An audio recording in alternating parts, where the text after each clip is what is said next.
How many of you think there are aliens to be found? Okay, and how many? That's a majority. All right, that's good enough.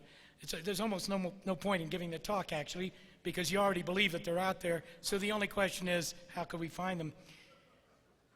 If you ask scientists whether they believe that they're out there, and keep in mind that in science, believing something to be true is maybe useful because it might direct how you do your research, it doesn't prove anything, right? I can say that I believe that hydrogen sulfide wiped out our ancestors, but Peter has to look for the proof.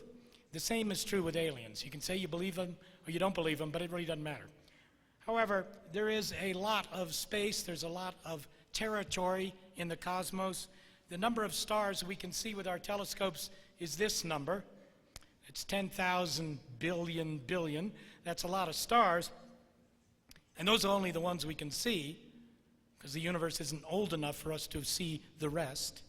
And beyond that, the universe is expanding so quickly that, in fact, tomorrow you will see less than you do today. So I recommend that you go out tonight and take a look before there's less to see.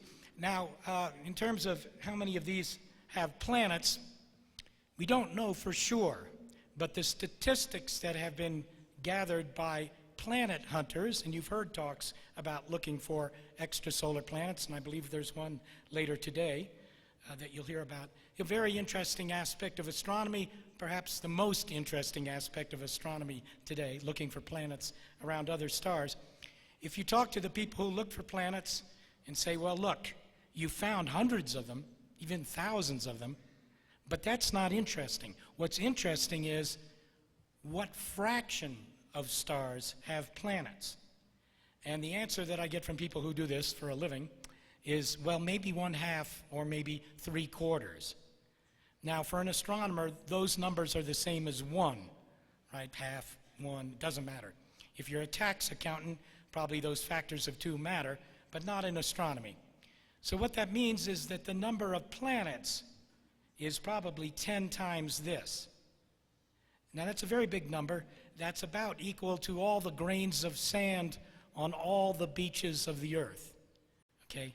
So if you don't think that some of those other grains of sand have intelligent life, then that means you are assuming that this is a miracle here on earth, that this is a miracle.